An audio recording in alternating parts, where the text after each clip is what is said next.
King's Cross, St Pancras. In 1987, a horrific fire swept through King's Cross Street Pancras station, which is the biggest interchange station on the London Underground. The fire killed 31 people and injured 100, and the damage was so severe that part of the station had to be rebuilt and didn't reopen until 1989.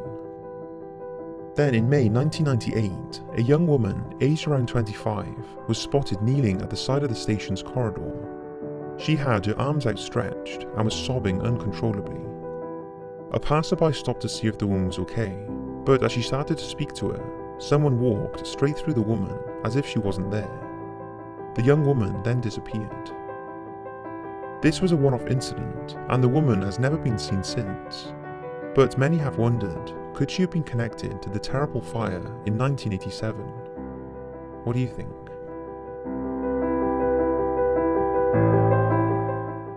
Bethnal Green Station. During World War II, Bethnal Green Station was used as an air raid shelter.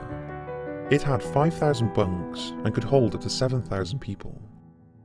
Despite it saving many lives during the Blitz, it was also the site of one of the worst civilian disasters of the war. On the night of March 3, 1943, as people scrambled to the station to shelter, a woman tripped while carrying a baby and a bundle of bedding. An elderly man then tripped over her, which caused others to fall over them, resulting in a horrific pileup of people. Adults fell helplessly on children, and people suffocated under the weight.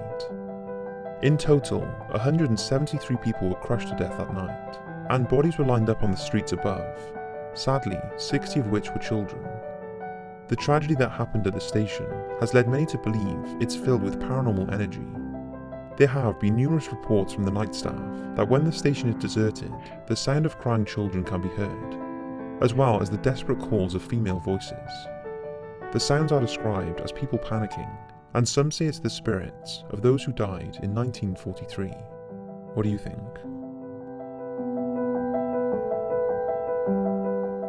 Farringdon Station.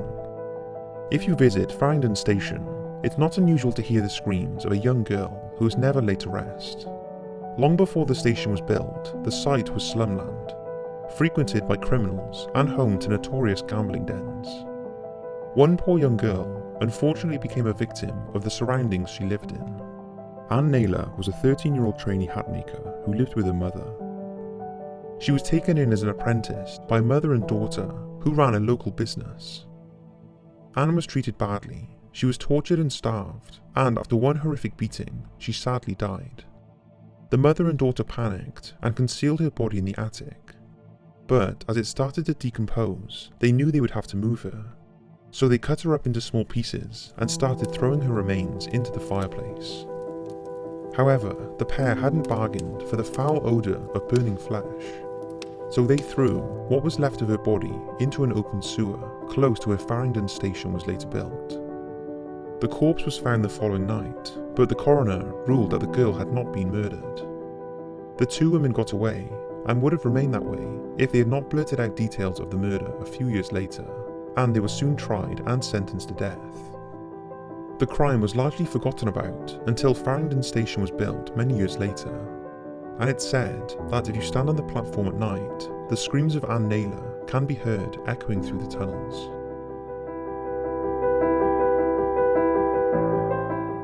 Liverpool Street. Liverpool Street Station was opened in February 1874, and before it was even built, there were rumours that the area was haunted by a girl named Rebecca Griffiths, who could be heard screaming at night. Rebecca was supposedly a patient from the nearby Bethlehem Lunatic Asylum, and when she died, she was buried nearby without the coin she constantly held onto. To this day, it's thought she still haunts the area looking for the coin. But she is far from the only ghost. Another was supposedly caught on CCTV in 2000, at around 2 in the morning.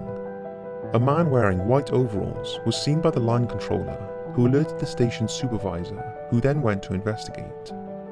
Unable to locate the man, he rang back the line controller, who told him he had been watching the monitor, and that the figure had been stood right next to him. The supervisor conducted a second search, and again he missed the man, who showed on CCTV very close to him. Eventually he gave up, but as he walked back, he noticed a pair of white overalls left on the bench. To this day, both the line controller and the station supervisor have no doubt in their mind that a ghost was present. Covent Garden Station.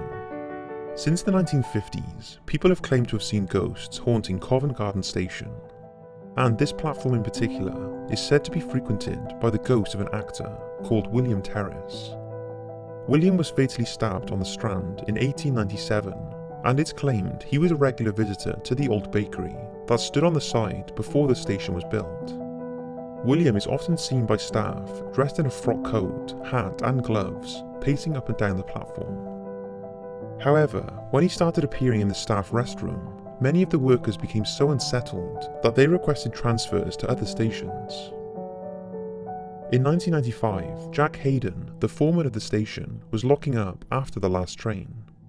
After making his final checks, all seemed quiet, when suddenly he saw a tall man wearing a grey suit and light-coloured gloves walking towards the stairs. He phoned the ticket office to let them know the man was coming up and to let him out. Jack then took the lift up, only to find a puzzled-looking clerk still waiting for the grey-suited man. The two men searched everywhere, but he was nowhere to be seen. Jack claims he saw the man several times after this, and he was also spotted by a 19-year-old porter called Victor Locker, and a foreman from nearby Leicester Square Station.